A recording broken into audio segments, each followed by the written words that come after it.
So writer-director Christopher McQuarrie accepts the mission, beginning his tenure at the helm of the Tom Cruise Stark franchise, bringing in an even balance of story and spectacle to the 5th film in the series, with Mission Impossible: Rogue Nation.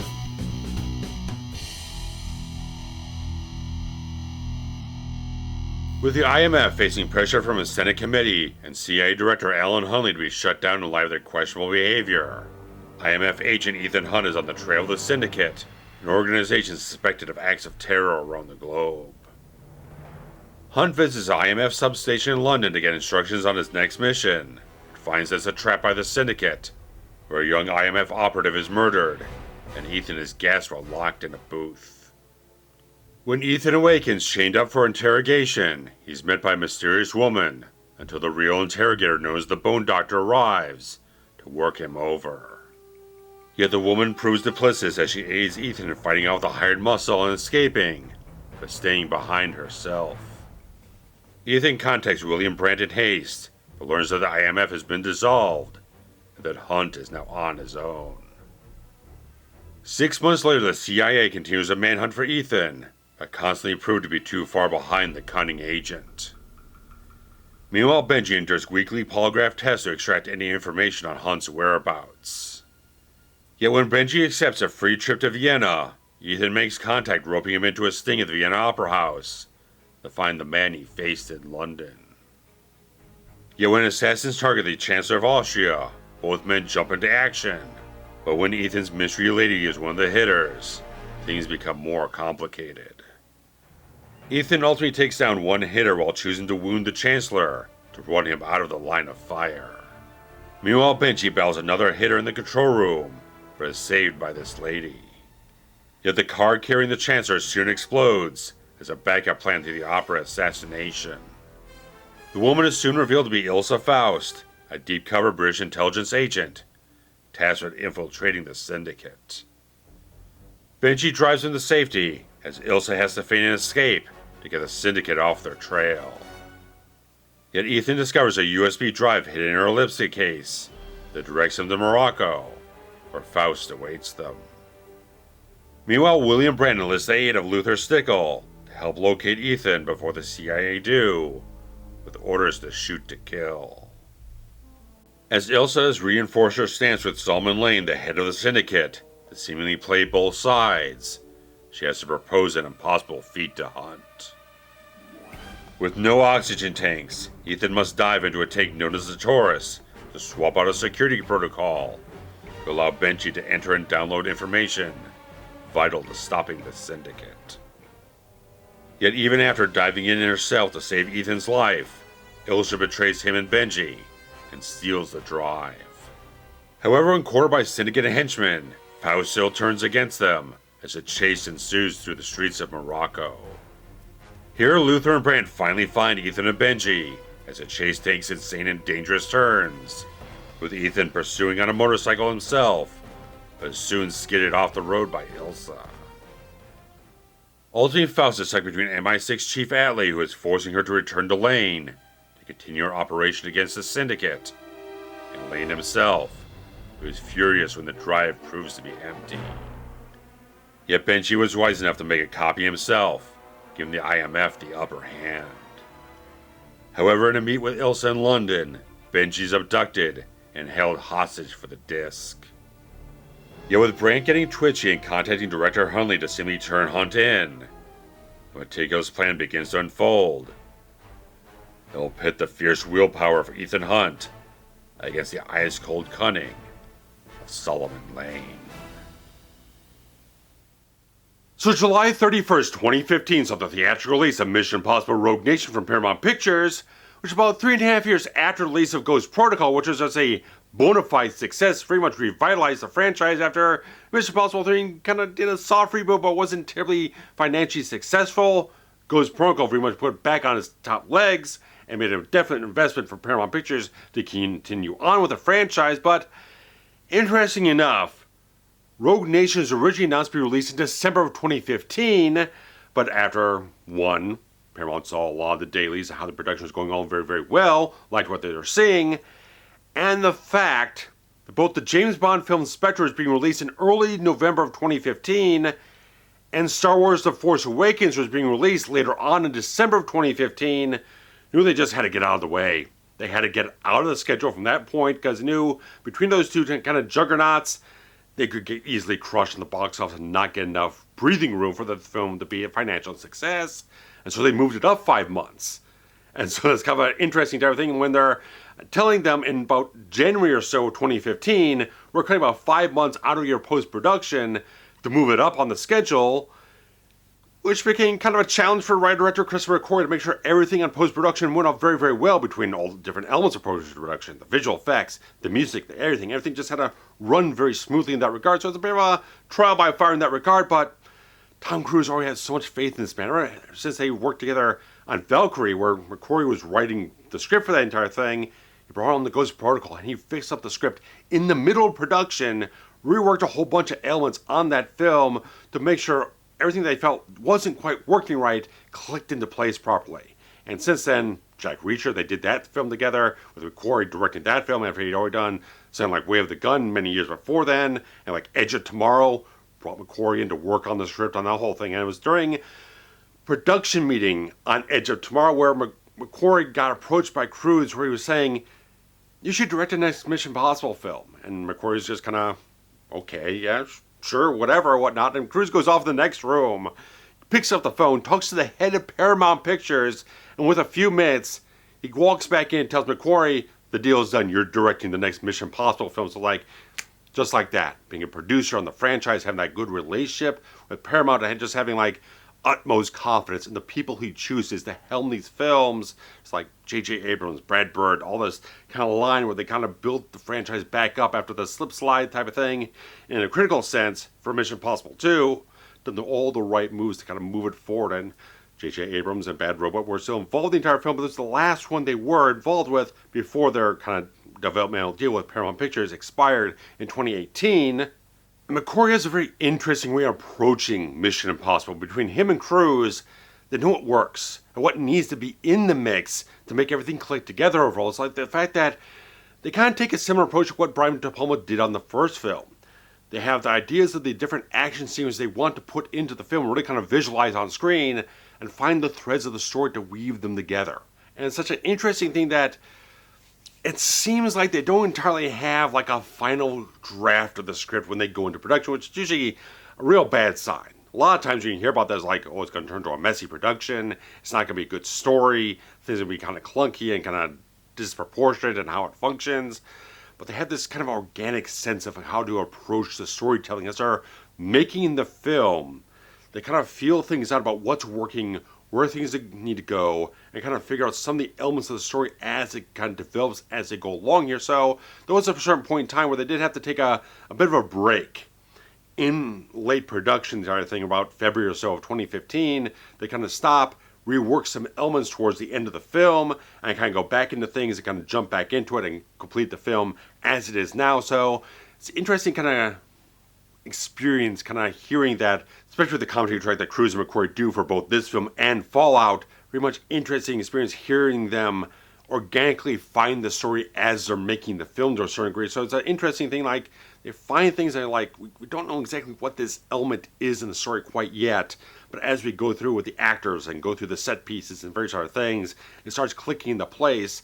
Both Cruise and McQuarrie looked a lot of old espionage thriller stuff like North by Northwest, The Parallax View, 3 Days of the Condor, to really kind of tap into the feelings they wanted, because the film very much evokes noir so much, but it has such a modernistic edge to it, such a slickness to how it presents things, but it still feels like a throwback to a certain degree. So it's melding different things together in such a wonderful package overall, just like what they're doing with creating mystery in the entire film, intrigue, kind of letting the layers kind of peel back and kind of weave around and kind of leave a little ambiguity in how the entire film is moving along, and have a puzzle for Ethan to kind of put together and pull apart here and there and kind of weave his way around the entire thing. It's a really smart type of way of putting together a very intriguing story overall. It's very compelling, but also the fact that they brought some very interesting people from both McQuarrie's filmography and the Mission Impossible stuff beforehand, because composing wise, they brought Joe Kramer, who worked with McQuarrie on Way of the Gun, on Jack Reacher, But cinematography-wise, brought back Robert Ellsworth, who shot Ghost Protocol, and is an Academy Award-winning cinematographer for There Will Be Blood. Fantastic, regular collaborator with Paul Thomas Anderson. So your guy is just one of the best in the field, and he proves it so much with his films. Like, Ghost Protocol and this film don't look that much alike, but to have a cinematographer who can be very diverse, very adaptive to the styles you want to go forward, and he shows so much what he's capable of here, evoking the noir sensibilities that have been kind of absent since the De Palma film. Like the De Palma film was all wrapped up in that type of stuff, and even though they both kind of go in that same type of direction, they don't exactly look alike, but they still evoke similar feelings overall. So it's like a very interesting way to kind of go about the visualization of the entire film here, where it has all these kind of moody lighting schemes, the ways the lights lay upon the actors, stuff in different ways. Does such a great job. Everything he does in the entire film really has such a great filmic, organic feel to it. It's like it's got the deep blacks, the inky sensibilities, the smoky haze of film noir. It's like it knows exactly what pool he's playing in, and just a magnificent, gorgeous looking film. I love how this film looks so much and how it makes me feel about the film overall. It's like Ellsworth is one of the best in the field. He proves it time and time again, especially on the entire film here. And McQuarrie just showcases such a great confidence on the entire film. It's like he knows all the elements, how to bring it all together, the visualization of certain things, the different qualities of visual effects, practical effects, stunts, all the different things go into the whole thing. So it's a very big production. He's backed by a producer such as J.J. Abrams and Tom Cruise, who know exactly what they're doing, so they can guide him along in the different fields and make sure everything comes together so beautifully. It's like the fact that the elements that you have with tone in the entire film, between the kind of dramatic mystique the entire film has, but the doses of comedy, the humor you have in the entire thing, where you have all this banter going off between the team members of the IMF and various other things. Like, it's such a great overall sensibility of just fluid. He just got a great handle on how to make the humor of Mission Impossible work so much, because it's been kind of built up a little bit since MI3. Getting Simon Pegg in the entire thing, and him injecting his own type of humor into the entire makeup, the entire cast, and various other things. So like, it hits those qualities so much. It has that energy that kind of flows through the action, the comedy, different things here and there, and so much the tension, the suspense, everything like that. It all comes together so beautifully and so effortlessly under his direction so much. And production on Rogue Nation started off in August of 2014 in Vienna, Austria, Agadir, Rabat, and Casablanca in Morocco, and finally landing in the UK, doing some stuff at Leavesden Studios, a lot of filming in London, a few other locations just to fill out the entire film here. And they achieved this on a $150 million budget, which is just over $5 million more than what they spent on Ghost Protocol, and returned $688.9 million at the box office. So it's spent a little bit more, just a sliver less, but still a very steady track record. Finally, they found a way, with the creative direction, all the things involved, to keep a steady pace. And maybe a little bit of an increase of certain things as you go forward, in like Fallout and stuff like that. They're on a really steady track. They've really found what works for the franchise so much, what clicks into place, how to craft the films where they can be very pleasing, and people are kind of anticipating what each film is coming up as and see where they want to go in the entire thing. And so much that is Tom Cruise at the head of the whole thing as a producer for the franchise, and he's always trying to find the right talent involved, trying to find ways to go about the stories and stuff like that. And I think they finally, at this point in time, with Christopher McQuarrie at the helm of the whole thing, wanting to find those loose threads of continuity. Because as you kind of went through the first couple of films of the franchise, it is kind of loose and dangly and whatnot. It's not really kind of a tight consistency of continuity and tone and stuff like that. And so we really wanted to go and look at each film beforehand and kind of find where the holes in continuity and various other things were, and try to tie some things together and try to focus down what Ethan Hunt's actual characterization was. And Tom Cruise really delivers so much. They found something that feels so right for the character. When you kind of look back at a lot of the different things he did through the entire franchise at this point, it really kind of cements the character as just this absolutely dogged idealist guy who just will do whatever it takes to accomplish the mission, whatever it takes.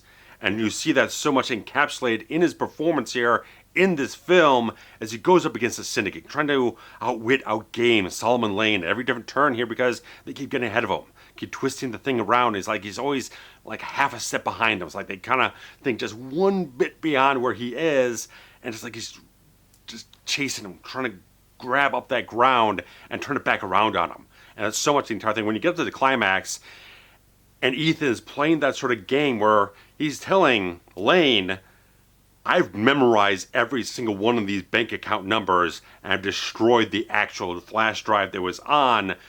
I'm the guy. I am the information you need. You need to protect me. So it's like that great bluffing because he sells it so well because one is Tom Cruise, but also the thing with Ethan Hunt, his characterization tells you that he would go that extreme on the whole thing. He would do it, whatever it takes. If it took doing that and memorizing every single thing, he would focus himself down beyond any comprehension, beyond anyone else's belief to do that thing in the amount of time they had there. You believe it. 100%. That dogged determination of the character and the fact that his focus is so much on that end game so much. It's great stuff what Tom Cruise does with the character, what McQuarrie brings to the table to create that characterization that feels so organic from what we've seen before. And so from this point onwards, it's a very consistent characterization of Ethan Hunt going forward, and Tom Cruise does a fantastic job in this film. But of course, you have to talk about the inclusion of Swedish actress Rebecca Ferguson here as the alluring and glamorously mysterious Ilsa Faust. Just like what they brought to this character is so intriguing. The fact that she's this character who has this ambiguity about her, like you're never sure exactly where the allegiances lies. Like she protects Ethan, helps him out, but then she has to kind of pull back, and sometimes she's got to betray him. And various other things go like here and there. So it's like she's kind of working for Solomon Lane, but she's not really. She's a deep cover operative, and someone else is pulling her strings. But even that person kind of turns upon her and stuff like that with Alec. So it's like it's an interesting web of mystery in that regard, and just creates so much of a compelling quality because she's so good on screen. Just like the subtlest things she does with just a look, she's just so captivating. She's got this old Hollywood beauty about her. It's like this glamorous sensibility she has, and McQuarrie and Cruise just saw that so much in her. She just has such a projection on screen that just like makes you want to just draw yourself into exactly everything she's doing in every single moment of the entire film. So as she's doing things where it seems like, well, she's kind of putting people in a little bit of danger, or she's kind of skewing off at different things, she still maintains an intrigue about everything she's doing in the entire film, and the chemistry she has with Tom Cruise is magnetic. And they create such a great character that is an equal to Ethan Hunt. She's just as capable of doing everything. She's magnificent in the action sequences. What the training she went through on this entire thing was just incredible. She does such great things. And they found a particular fighting style just for her. To have her kind of have a unique sensibility about how she was trained, how she fights people who are maybe larger stature to her, but she can use leverage and different things like that. So it's great stuff. Just throws herself completely into the role. It's such a great type of thing to see how the subtleties move the character back and forth when she's getting a little bit more deeper into trouble, and she's kind of figure a way out. And it's great stuff, and she does it with effortless quality. She's just fabulous, so much. She's phenomenal in so many different projects, but Ilsa Faust really put an indelible mark on Hollywood, on her career, and just made people really take attention for her because she's just magnificent in this role, especially in this movie. But talking about the returning cast, Simon Pegg, Jeremy Renner, Ving, Rhames. I like the fact that they brought back Brandt. I like the quality because maybe a little bit in Fallout, definitely in Dead Reckoning, I felt like you really could have used Brandt. Really could use Jeremy Renner's quality in some of the films because it's the last one he's been in. He hasn't been in another Mission Impossible film in 10 years. But seeing him brought back after Ghost Protocol set him up very nicely. I like his dynamic with the entire team.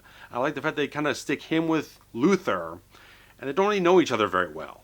And so there's kind of a standoffish quality about how much you want to trust one another, stuff like that. But I like the comedy chops they eventually hit off with her. They got great chemistry, same as, like I said, Tom Cruise and Simon Pegg, where Pegg is just a fantastic and valuable asset to this franchise. He brought so much quality to it. I like the fact that Benji is a character who's become more accustomed to the field work, and he's been kind of stuck in an office for 6 months, kind of have to answer for Ethan's sort of rogue mentality in this whole thing.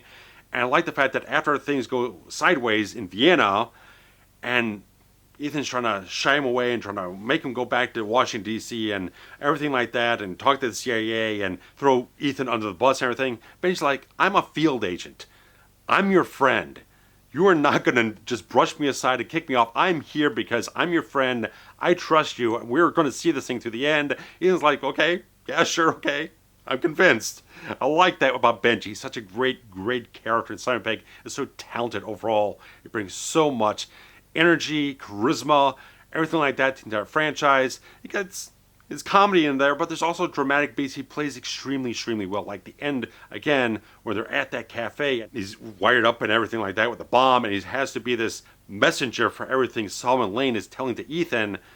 It's a fantastic performance, the fear in his eyes, everything like that. Excellent type of stuff. He's such a great, great talent. And Ving Rhames, awesome. Just the fact that he's been in this franchise from the first one, he continues on over and over again, is such a great thing. And having that long-standing relationship between him and Ethan adds so much more. So it's just great, great team overall. I love the team dynamic, even though I've mentioned for the first film, I kind of really like the whole paranoia type of thing where Ethan's kind of out on his own and he's kind of had to play things close to the chest and not really trust anyone and stuff like that. And it's always kind of twisting around and kind of playing this game and whatnot. But I like the fact that the franchise has become a team dynamic, which is very much a television series. But the fact is they built up a good solid set of characters here that trust one another, have their own strengths, and have different things they can bring to the table. Because Brand's kind of a bureaucrat, so he's kind of this liaison. I like that kind of quality. They create different little cogs for them to fit into, and they have different little perspectives and everything. So I like when things go a little bit more extreme with Ethan. Brand's kind of trying to tear the things back and trying to give a certain sensibility, a certain rationale for everything like that to kind of counterbalance a bit more of the extreme that Ethan is used to going to. So I like just the character dynamics. They really write it very well, and the actors are so very good in their roles. But talking about Alec Baldwin jumping into this franchise here as CIA director Alan Hunley, and not the first time he's played a CIA guy. He was the original Jack Ryan in The Hunt for Red October, but he's such a magnificent actor in that regard. It's he gets it. He gets the vibe, the tone, everything like that. Everything about Mission Impossible, he gets it completely. He sees the dialogue. And when he's playing with certain things, I love the entire thing. The epitome of everything is when he's in London and he's talking to the Prime Minister and the version of Atlee that is there, and he's giving this speech to the Prime Minister about he's a living manifestation of destiny. It's a great, great piece of dialogue that if you have the wrong actor or the wrong approach, it would come off cheesy. But the fact that you've got this really excellent, seasoned actor creating this perfect delivery for the entire thing. And Alec Baldwin has such great chemistry with Jeremy Renner in that regard. It's he's such a great fit, fits perfectly in this whole thing, and he comes back for Fallout and does an equally excellent job in that regard. But moving on to his MI6 counterpart in Chief Atlee, I love Simon McBurney. If anyone saw Nosferatu recently, you know this guy goes whole hog into a performance. He's great every time I see him on anything, and he's really great here. It's he's got a nice smarmy quality, just got enough of a slithering snake feel to him that you just don't really like this guy from the first moment you meet him. And he's just fantastic, great actor, just really envelops him into a role and does a great job so many damn times. But moving on to Sean Harris, our main villain of the film, Solomon Lane. He's very effective in being just a very creepy villain. I like it when he gets really intense. Like when he's kind of dealing with Ilsa, and she's kind of betrayed him here and there. After they find out that the disc that she stole has been erased, there's no data on it, how he just gets right up in her face and just kind of clawing her. It's great type of stuff. He's got a great intensity on screen so much. The little things he does go a long way to really sell and tell you what the character is all about. He doesn't have terribly a hell of a lot of screen time in the film, but what he does have screen time, he uses it to great, great effect. They were thinking originally that Solomon Lane would die at the end of the film, but as they were kind of going through production and kind of feeling it out, it doesn't quite feel right for Ethan to kill the guy. He hasn't quite done anything to Ethan that's that personal. He hasn't gone that far with him. He hasn't gotten to that quite level yet. So I feel we're going to have to do something else. We're going to have to trap him. But I love the fact that they kind of do the mirror of the entire thing.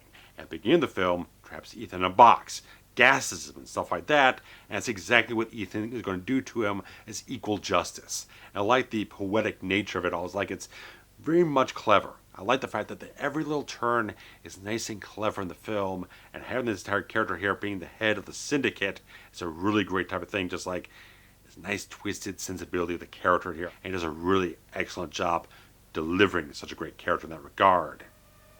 And moving on to the score, composed by Joe Kramer, like I said, worked with Christopher McQuarrie in several different projects beforehand, and follows up Michael Giacchino's work on the franchise very, very well. Like, does such a rich job creating very suspenseful, tense moments in the entire thing, and kind of weaving together film noir with the action and various other things. Also, like the fact that, like when they move into Morocco, they have a little tease of the Mission Impossible thing, but they kind of move into a different instrumentation that fits that culture, that environment, all that type of stuff. So it's a really nice way to have the film score move with how the narrative is moving throughout the entire film. Kind of adapt to where the thing is landing and create different qualities of different things. Overall, it's like he does a really solid job composing the entire thing between the action cues, or just bombastic and heart-pounding, everything like that, and the more quieter moments. Overall, it's a really, really fantastic job overall, creating such a great piece of work here. But the action of Mission Impossible is very much what you come to see, and everything like that. And the fact that what they did with the A400 plane was an interesting thing, where they kind of was originally thinking, because it's going to be the big stunt in the entire film, and kind of thinking about maybe trying to find a way to fit it into like whatever the climax of the film was going to be at the time. It felt like it was just be too costly to have too many people involved in the entire thing, as everyone's kind of involved with the action, instead of having more of an isolated sequence at the beginning of the film where it could just be Ethan with this kind of support team around him trying to react and kind of figure out the situation and stuff like that. And the fact is, they had to do it 8 times. They had him strapped to the side of the entire plane from Airbus, and they did it 8 times to make sure they got everything they needed for the shot. And this wasn't easy, because they had to put certain contact lenses in Tom Cruise's eyes to kind of deal with the entire debris and the wind and everything like that, so he couldn't see anything. He's blind as a bat. And the fact is, it's just like, there were so many things that could have gone wrong, like immensely wrong. Like, if a bird was going to fly by, Cruise just had to kind of cozy up to the entire hull of the entire plane and hope he didn't get smacked by it, or there was a piece of dirt that would run through his entire skull at breakneck speeds. It would have killed him. There's so many things that could have killed this man at any point in time, and just this one stunt alone, not talking about any of the other stunts, just this one alone, were just insane in that regard. But they had such a great support team. Great thing with Wade Eastwood, their stunt coordinator, who would go on to be the stunt coordinator for all the subsequent Mission Impossible films. Oh, they definitely really like this guy. Tom Cruise really likes this guy, and he really much kind of rigged him up, did everything, thorough checks, everything like that, and all these different stunt sequences, amazing type of stuff. But the entire opera sequence was just a brilliant piece of work. Just like everything that goes into the meticulous planning of a sequence like that, we have so many different elements. Where the target is in the box, where Ethan is, where Benji is, where all the hit people are, all the type of stuff, all the stuff that's going on stage, all these different things you have to coordinate and have it feel like it would fit together. And they actually had editor Eddie Hamilton on set to be almost like a checklist, what we need. And they were actually giving him like a live feed of the video footage where it could kind of splice it together as kind of a rough cut, see what they're doing kind of live on set, to figure out where all the shots would kind of land into and what we need as like an insert shot or a close-up or various other things here and there. And they were still kind of working on this thing as they went through the production. They were shooting this at the beginning of production and on the very last day of the production, because the entire shot of Ilsa Faust, Rebecca Ferguson, extending her leg and aiming up the entire gun was the last shot they got for the sequence on the last day of the film. So it was like awesome type of stuff. The fact that you had all these different things with Robert Ellsworth's photography, making sure you had these different points where you could marry different geographies about where Ethan is, where Ilsa is, various sort of things. Like, it's such a complicated sequence they pull off with such mastery and such efficiency overall. You can't even fathom how complicated it is, because it just feels so effortless. And how they strung it all together. Again, that's Eddie Hamilton's work as an editor. He is phenomenal what he does with everything in this film. The action sequences are impeccably edited, excellently done. They know exactly how long a shot should go on and how tight the thing should be, and everything they had with the Taurus, where they had to do, they weren't doing no drive for wet. They were going to submerge Tom Cruise in this tank in Leavesden Studios, and the fact is, he was actually able to hold, with just like standing still in the tank, hold his breath for 6 minutes. And so the fact is, when you add in physical exertion, as they even say in the film, it kind of shortens that time. But it was the fact that they shot this with a very special rig, with a special director of photography who could do the underwater stuff, and they had the entire thing just amazingly mapped out and all the type of stuff. And the fact that Cruise could be under there for like 3 or 4 minutes doing the physical exertion all in one take is very fascinating. The fact that they did splice it up and kind of did intercutting here and there, but he actually did the entire thing in one take on several different takes, and just immense type of stuff that just pulled it off with such a great precision, and everything goes off from that point with the car chase down the steps, where apparently when they actually shot, they kind of actually had them down as actual ramps, but they kind of added the steps in digitally, which you can't tell. The visual effects on this film are incredible. The fact is, you can't tell anything that's terribly a visual effect. They've done such immense work with Double Negative, who've done such great work across the board. Like, they've got so many different qualities of films they've worked on and projects overall that have just racked up such a great track record of great qualities overall, and they just excel so much. I think because there's a fair amount of the entire tank sequence that has a lot of green screen with it, and I think they pull it off extremely well. But a lot of different things, like when they're doing the motorcycle chase, where after Benji and Ethan have kind of flipped the end over end in the car, and after Ethan just kind of resuscitated from death, the craziness of the franchise, now Ethan hops on a motorbike and is going down this highway where they did actually add in digital cars. They had some things where they're actual practical cars, but he's not actually weaving around as many cars in reality, but they added something in that was just so seamless. You can't tell one thing from another, because it all blurs by so fast, and they did the great job of making sure that everything fit very well together. It's such great stuff. Between the visual effects work and the actual practical stunt work, it's just an accomplishment in spades. Just everything they did. I love the motorcycle chase, because just like those wide angles and the kind of fierceness of how everything moves along. It's so on the edge of danger every single moment. It's such a heart-pounding sequence that just, it's so excellent. And they actually had it designed to be a much longer sequence, but they actually ended up, I think it was much more a budgetary thing. They just kind of chopped it down and felt like even what they actually originally cut together was maybe about half a minute too long, so they even cut it down further. So they felt like the constraints they put themselves under, it's like they hit the right rhythms and the right timing and everything like that. Because if it goes on too long, you kind of lose the audience a little bit. You kind of lose a little bit of they get a little fatigued of the whole thing. They kind of lose the edge of the suspense and everything like that. It's nice to have it nice and tight and focused in that regard. So it's really, really excellent stuff. So they're always kind of trying to outdo themselves on the film where they feel like they have to be bigger and bigger and bigger in certain ways. But it was the entire end chase sequence where it's just foot chase on the cobblestone streets of London, where they realize they don't have to be big. They just have to do something that services the story and do it extremely well. And the fact that he scoured all these locations, it just looks gorgeous. Using the light and the shadow and the fog and everything like that, it just looks stunning in that regard. The fact that they choreographed so many interesting little beats in the entire thing, especially the knife fight between Ilsa and the Bone Doctor, which was after they actually auditioned for one of the opening sequences of the entire film where Ethan's being interrogated and stuff like that. They liked the guy so much in the audition, they gave him the entire film. They just put him in the entire film. Because once you look at this guy, yeah, you want this guy as one of those underlying henchmen in the entire film. There's like a sub-boss. But I love that knife fight.